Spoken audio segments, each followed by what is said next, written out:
Top skills to develop as a leader. If you want to become a great leader, you already know you are constantly growing, evolving, and expanding. Leadership is not just a destination, it is a journey, and it's a beautiful journey. I'm Emily, and I'm with Transformative Leadership, and I'm so excited to really provide these skills to develop as you go take this next step into your journey as a leader. These are skills that I have developed and practiced on my own. They are skills that I teach clients, and they are still some that I utilize to this day.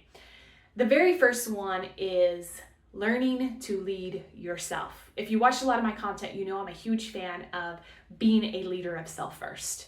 And what does that mean to be a leader of self first? It sounds really simple, but it's not easy. So we're going to break this down. Leader of self is being able to lead yourself in all aspects of life. That is how you master it, right? And so you may be thinking, yeah, I am leading all areas of my life. But I really want you to stop and pause and think, what areas of your life are you not leading in? Those areas are usually going to be areas that you don't feel very happy about, or that you know that you have opportunities for growth. Those are the areas that you get to lead yourself into. This takes a level of honesty, accountability, and some radical responsibility to be able to lead every single area of your life. I always like to break mine down into mind, body, and soul. And then also, so on the business side on the business side, is a whole other way that I break it down and really get clear on how am I leading myself? Am I going with what the rest of the world tells me to do? Or am I really trusting myself and leaning into the strong foundation that I have to lead myself? Because when you can learn to lead yourself, you have a different level of confidence. You have this inner knowing, this inner trust that I got this. No matter what, I know how to lead myself. And having that foundational piece has gotten me so far in my life. Because a lot of times I will have to remind myself of opportunities of when I've had to lead myself because I didn't have a choice, right? I had to learn to lead myself. And I know I'm one of those leaders that I don't follow what society says or what the world says. I really think outside the box when it comes to leadership, because that is part of my mission, is really to disrupt that normal leadership stereotype that we've always had in the past. And we're now moving into a new age of leadership where leadership looks differently, right? It's going to look completely different than what it did years in the past. We are no longer there. And as we continue to grow, the world grows and evolves and the collective grows, so do we as leaders. And part of that is really building that strong foundation to become a leader of self. So if you're not sure where you're at, do an evaluation to see what areas of your life do you feel like you're really, really leading at.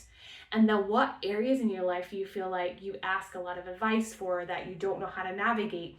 And then start really choosing to lead yourself there. Because when you can lead yourself in all areas, that's really like a level of mastery that you get to take with you wherever you go, right? There's this level of confidence. There's this level of inner knowing. You tap more into your intuition, and you trust yourself, and you have, boundaries there, and you stay there. You stay grounded and you stay standing when no one else stands with you, right? Even when no one else stands with you, you can stay standing there.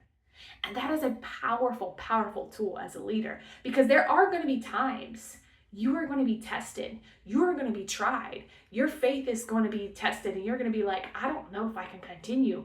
But then you tap into, does this feel in alignment with me? Am I leading myself? How can I lead myself? Instead of scrolling social media, maybe I go meditate. Instead of choosing junk food, maybe I eat something healthy to support my body and to support my vessel as a leader. Right? It's all about making those choices too that's going to support you as a leader. Listen, it's not easy. I know, it's a journey for me. And there are days that I lead myself great. And then there are other days I am shown opportunities for growth. Hey, listen, you get to lead over here. So I just encourage you to really think about the mindset of leading yourself and see what feels in alignment for you. Try it on. Try it for a day and see what happens. Increase your awareness of where you're not leading at in your life. That's huge. Or where you're really relying on your spouse or your friends to lead so you don't have to, right? Because it takes the accountability. Sometimes we like to avoid that, and that's not how we become a better leader. So, leader of self is the first one. The second one is learning how to navigate change effectively.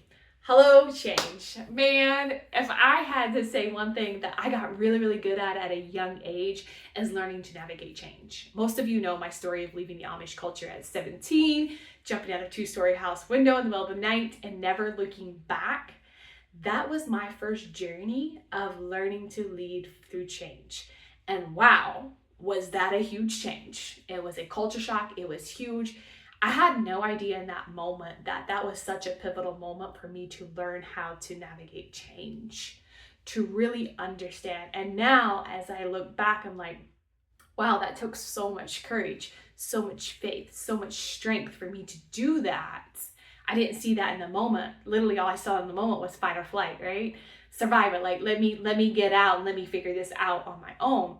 But now as I help leaders lead through change, it's really breaking it down and building the foundation of like, how do you navigate through change? How do you stay calm in the chaos? It's building that within yourself first. Because if you don't have that foundation of being able to stay calm and your stress level's not skyrocketing and your blood pressure going up, like that is gonna rock you. So how do you navigate change in a way that supports you and supports your team? And part of this is you as the leader developing those skills of staying calm, staying grounded, staying in alignment, knowing when the emotions are high, you get to really come down and bring it into a grounded perspective.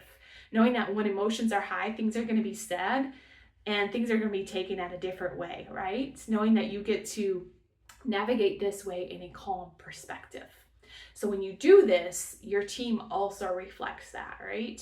If you've ever worked for a leader that's very chaotic and chaos happens and then everybody's chaotic and it's like no one's bringing everybody back into in a calm state, right? It's chaos and it sucks. So as a leader creating that, and that comes back with practice, tapping into your breath. It takes literally a minute for you to tap into your breath, to ground yourself, to be aware, to be aligned. And that is a daily practice. You're in traffic, practice it. You're in a meeting that you know should have been an email, practice it.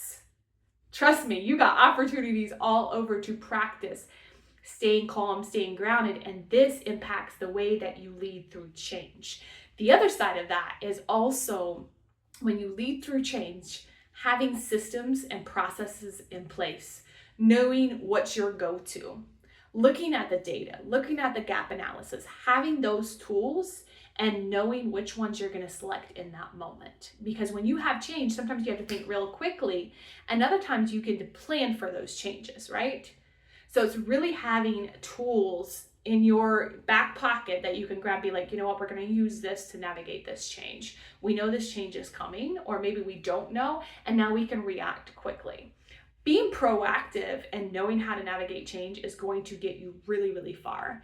And it's also going to make you stand out as an industry leader. And I say that because there's a lot of companies that are really great at navigating change and some not so much. And we all know what happens when you can't navigate change or pivot, you get left behind.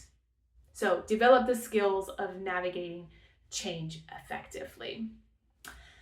The other one, the last one I would say, is a human-centric approach. As we continue to just see the collective evolve in the way that leadership evolves, it is more important now than ever to realize your employees are human and to start developing that mindset. It's huge. Your employees do not want to be treated as a number, and really seeing humans that report into you as a leader. Not seeing numbers, not seeing them, oh, they're just clocking in for the day, or oh, I expect this to be done. Seeing them as a human, respecting them, listening to them, taking the time to pour into them, because in return, they will pour into their jobs. I mean, like, listen, do you like to be seen, heard, and respected? Yes.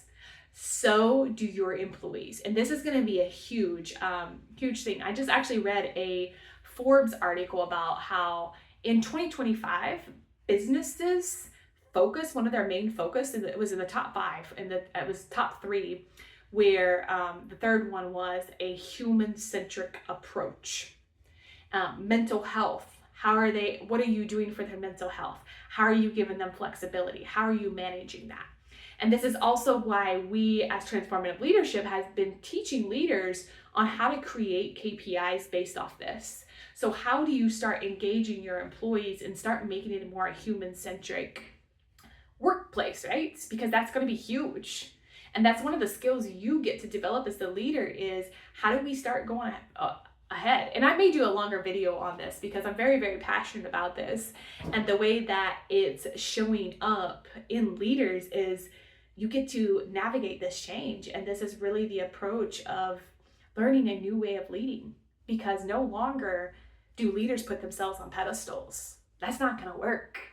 It's worked in the past just because that's how it's worked, but it's no longer going to work that way. You get to bring yourself down off the pedestal, see humans, and start to operate a new way. And that's going to require you to change the mindset, or you to really do some internal reflection, and also for you to ask questions, communicate, listen to feedback. This is going to be a huge aspect, especially going into 2025 and moving forward, because as we know, the next generation coming in is not going to work. It's just not going to work, right? So to recap, learn how to navigate change quickly, leader of self, and also taking a human-centric approach, like really taking the human approach, because everyone wants to be seen, heard, respected. As always, I appreciate you watching. Feel free to share this with any leaders that you feel like it would resonate to. Drop your questions in the comments. I'm always in the comment section engaging. And until next time, go be a better leader.